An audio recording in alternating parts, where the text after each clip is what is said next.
Hello everyone, good morning అండి. అందరికీ ఎలా ఉన్నారు ఫ్రెండ్స్? బాగున్నారా? నేను కూడా చాలా బాగున్నాను. సో ఈ రోజు మన వీడియోలో ఆడవాళ్ళు మాత్రమే ముఖ్యంగా సిగ్గుపడే కొన్ని పరిస్థితుల గురించి ఈ రోజు వీడియోలో మీతో షేర్ చేసుకోబోతున్నాను అనమాట.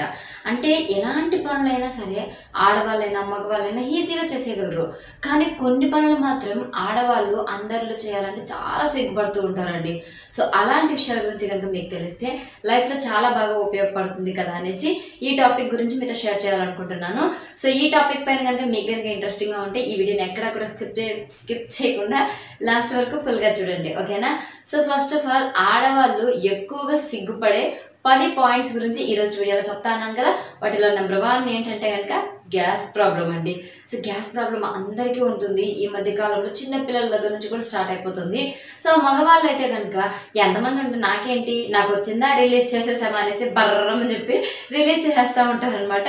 అవతల వాళ్ళని వీళ్ళు ఏదన్నా అనుకోకుండా నవ్వుతూ అలా లైట్గా తీసుకుంటారనమాట.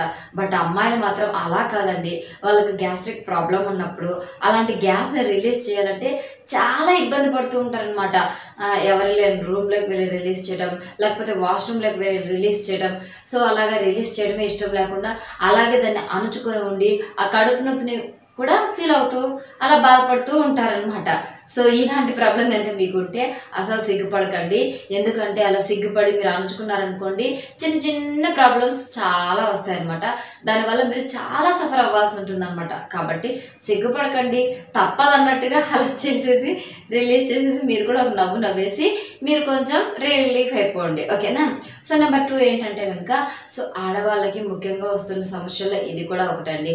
ఏంటంటే చాలామంది పెళ్లి చూపులకి అటెండ్ అయ్యి ఉంటారనమాట. సో అలా అటెండ్ అయినప్పుడు ఒక్కరు కాకుండా ఇద్దరు ముగ్గురు అబ్బాయిలు కనుక నచ్చారనుకోండి, వాళ్ళల్లో ఎవరిని సెలెక్ట్ చేసుకోవడం తెలియక అర్థం కాక సిగ్గుపడుతూ ఉంటారు. ఆ విషయం గురించి అంటే నాకు ఇలా 4-5 మంది నచ్చారు, సో వీళ్ళలో ఎవరిని సెలెక్ట్ చేసుకోవాలో అర్థం కాలేదు అని ఈ 2 పాయింట్లు చెప్పడానికి చాలా ఎక్కువగా సిగ్గుపడుతూ ఉంటారనమాట. సో ఎందుకంటే అమ్మాయిలు ఒకరిని ఇష్టపడ్డామని చెప్పడమే చాలా కష్టం. అలాంటిది ఇద్దరు ముగ్గురు నచ్చారు అని చెప్పాలంటే చాలా కష్టం కదా.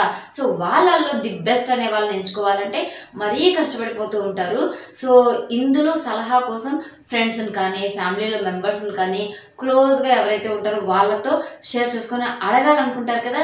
సో వాళ్ళకి ఈ విషయాన్ని తెలియజేయడం కోసం చాలా సిగ్గుపడిపోతూ ఉంటారనమాట. సో అలా సిగ్గుపడాల్సిన అవసరం లేదు.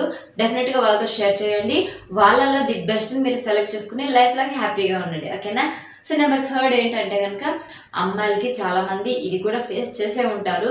సో ఏంటంటే కనుక ఫంగల్ ఇన్ఫెక్షన్ అండి. సో చాలామంది అమ్మాయిలకి మెచ్యూర్ అయిన తర్వాత వచ్చే ఇన్ఫెక్షన్ అనమాట ఇది. కొంతమందికి అవ్వకముందు కూడా వస్తుంది, అది పక్కన పెట్టేస్తే అయిన తర్వాత వచ్చే ఫంగల్ ఇన్ఫెక్షన్ ఉంటుంది కదా. సో దానివల్ల ఇప్పుడు ఏదైనా ఒక ఇన్ఫెక్షన్ వస్తే చేతి మీద అనుకోండి ఈజీగా గోక్కుంటారు, మెడ మీద అనుకోండి ఇంకా ఈజీగా గోక్కుంటారు, కాలి మీద అనుకోండి కొంచెం ఇబ్బంది అయినా పర్లేదు అనేసి గోకేస్తారు. బట్ ఫంగల్ ఇన్ఫెక్షన్ ప్రైవేట్ ఏరియాలో వస్తుంది కదా. సో దాన్ని అందరి ముందులో ఉన్నప్పుడు గోకడం అంటే చాలా కష్టం, కానీ అది గోకాల్సి వస్తుంది. ఏం చేయాలో తెలియక చాలామంది పాపం వాష్రూమ్లోకి వెళ్తారు, లేకపోతే ఎవరు లేనప్పుడు ఒక రూమ్లోకి వెళ్ళి గోక్కుంటూ ఉంటారు అనమాట. బట్ ఇది కొంతమంది తెలియక చేసేస్తూ ఉంటారనమాట. ఎవరు చూడట్లేదు నాకు దురద పెడతాను గోకేద్దామనేసి ఇలా గోకేస్తూ ఉంటారనమాట.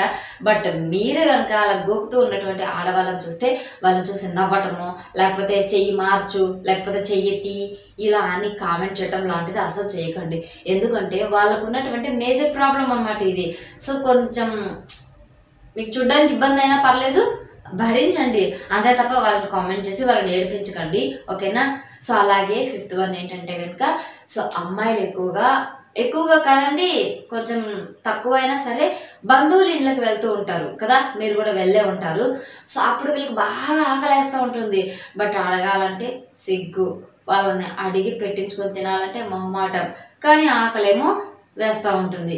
ఏం చేయాలి, బట్ ఎలాగైనా అడిగేయాలి అనేసి చాలా రకాలుగా ట్రై చేస్తారు, అడగలేక ఇబ్బంది పడిపోతూ ఉంటారు అనమాట. సో అలా కనుక మీరు ఇబ్బంది పడుతూ ఉంటే అస్సలు లేట్ చేయకండి, అడిగి పెట్టించుకొని తినేసేయండి. లేదా వాళ్ళల్లో మీరే దూరిపోయి మీరే పెట్టుకునేసి తినేయండి. అంతే తప్ప కడుపు మార్చుకుంటూ ఉన్నారనుకోండి దానివల్ల కోపాలు వస్తాయి, కోపాల వల్ల మనస్తాపాలు వస్తాయి, దానివల్ల ఒకరినికొకరు గొడవ పడే అవకాశం ఉందన్నమాట. సో కోపంతో ఉన్న ఆకలితో ఉన్న వాళ్ళని ఆపటం చాలా కష్టం అన్నమాట. సో అందుకోసమే మీకు కనుక ఆకలి వేస్తే సిగ్గుపడకుండా మొహమాటం పడకుండా వెంటనే అడిగి పెట్టేసుకొని తినేసేయండి, హ్యాపీగా ఉండండి. ఓకేనా? సో అలాగే ఇంకొక పాయింట్ కూడా ఏంటంటే కనుక చాలా మంది అమ్మాయిలు ఇది కూడా ఫేస్ చేసే ఉంటారండి. సో ఏంటంటే కనుక చాలా మంది అమ్మాయిలు జాబ్ చేస్తూ ఉంటారు కదా, లేదా స్కూల్కి కానీ కాలేజ్కి కానీ వెళ్తూ ఉంటారు కదా. సో అలాంటప్పుడు పీరియడ్స్ వచ్చాయనుకోండి, సో ఈ పీరియడ్స్ టైంలో ఆ జాబ్కి అటెండ్ అవ్వాలన్నా లేదా కాలేజ్కి వెళ్ళాలన్నా చాలా ఇబ్బంది పడుతూ ఉంటారనమాట. సో అందరు కాదండి, కొంతమంది అనమాట. కొంతమందికి ఏంటంటే కడుపు నొప్పి ఓవర్గా వస్తూ ఉంటుందండి, ఇంకొంతమందికి నడుము నొప్పి విపరీతంగా వస్తుంది అనమాట ఆ టైంలో. ఇంకొంతమందికి ఏంటంటే అసలు వీళ్ళు పీరియడ్స్ అయ్యారా లేదా, ఎప్పుడు ఒకటేలాగే ఉంటారే అన్నట్టుగా హెల్దీగా ఉంటారనమాట. సో ఎవరికైతే ఇలా కడుపు నొప్పి నడుము నొప్పి విపరీతంగా వస్తుంటుందో వాళ్ళకి ఆ జాబ్ కానీ ఆ కాలేజ్కి అటెండ్ అవ్వడం కానీ చాలా కష్టం అండి. బట్ ఆ టైంలో వీళ్ళు లీవ్ కోరుకుంటారు అనమాట. సో బాస్ని కానీ కాలేజ్లో లెక్చరర్స్ని కానీ స్కూల్లో టీచర్స్ని కానీ సెలవు అడగడానికి చాలా సిగ్గుపడిపోతూ ఉంటారు అనమాట.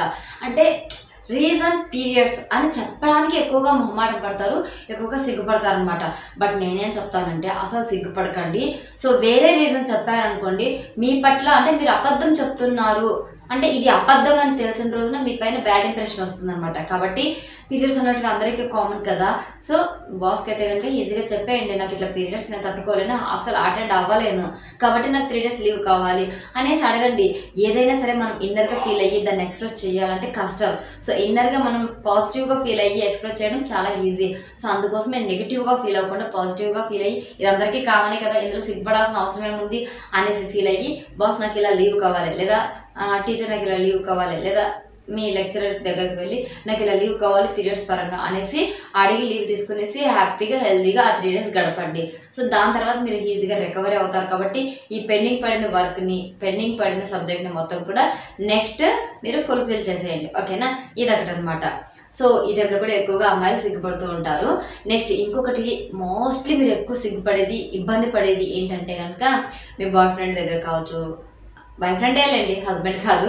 సో హస్బెండ్ అనుకోండి ఈజీగా మీకు ఏదైనా అవసరం పడితే ఈజీగా అడిగేస్తారు. బట్ బాయ్ ఫ్రెండ్ అనుకోండి ఏదైనా మీకు డబ్బులే అవసరం పడితే అతన్ని అడగాలంటే చాలా ఇబ్బంది పడతారనమాట అమ్మాయిలు. అదేంటి సిస్టర్ గిఫ్ట్లని డబ్బులని మమ్మల్ని బాగా వాడేసుకుంటున్నారు రీఛార్జ్లకు అనేసి మీరు అనుకుంటారు. బట్ అది అందరూ కాదండి, కొంతమంది మాత్రమే. సో కొంతమంది అమ్మాయిలు ఏంటంటే బాయ్ ఫ్రెండ్స్ని డబ్బులు అడగాలంటే చాలా సిగ్గుపడుతూ ఉంటారండి. లైక్ విలేజ్ గర్ల్స్ అని కాదు, టౌన్ గర్ల్స్ అని కాదండి, న్యాచురల్గా చెప్పాలంటే. సో ట్రెడిషనల్గా ఉండే అమ్మాయిలు ఎక్కువగా బాయ్ ఫ్రెండ్స్ని డబ్బులు అడగాలంటే చాలా ఇబ్బంది పడతారు, అస్సలు అడగరు అనమాట. ఇంకా తప్పదు ఇతనే నాకు గతి అన్నప్పుడు ఎలాగో అలాగా అడిగేస్తూ ఉంటారనమాట. నెక్స్ట్ ఇంకొకటి ఏంటంటే లాస్ట్ అండ్ ఫైనల్ పాయింట్ అండి ఇది. కొంతమందికి ఇప్పుడు బాయ్ ఫ్రెండ్స్ కానీ పెళ్ళైన తర్వాత హస్బెండ్ దగ్గర కానీ, సో అమ్మాయి తరపున ఇంట్లో ఎవరైనా అఫైర్స్ మెయింటైన్ చేస్తూ ఉంటే ఈ విషయాల గురించి వేరే వాళ్ళు వచ్చి ఈ హస్బెండ్ ముందర కానీ లేకపోతే బాయ్ ఫ్రెండ్ ముందర కానీ ప్రస్తావించారనుకోండి, సో ఆ విషయాలను వినడం కానీ వాటి గురించి తన మధ్యలో చర్చించడం కానీ చాలా ఇబ్బందిగా ఫీల్ అవుతారు, చాలా సిగ్గుపడుతూ ఉంటారనమాట. లైక్ సిగ్గుపడడం అంటే అవమానంగా ఫీల్ అవుతూ ఉంటారండి. కాబట్టి ఇలాంటి సిచ్యువేషన్లో మీకు కనుక తెలిస్తే వాళ్ళ బాయ్ ఫ్రెండ్ దగ్గర కానీ వాళ్ళ భర్త దగ్గర కానీ అస్సలు ప్రస్తావించకండి. అది అవతల వ్యక్తిని ఇబ్బంది పరిచే విధంగా ఉంటుంది కాబట్టి అర్థం చేసుకోండి. ఓకేనా? సో ఇది అండి ఇవాళ వీడియో. ఈ వీడియో కనుక మీకు నచ్చినట్లయితే లైక్ చేయండి, షేర్ చేయండి. మరిన్ని ఇలాంటి యూస్ఫుల్ అండ్ ఇంట్రెస్టింగ్ టాపిక్స్ కోసం మన ఛానల్ని ఇప్పుడే సబ్స్క్రైబ్ చేసుకోండి. Thanks for the watching. Bye అండి, టేక్ కేర్.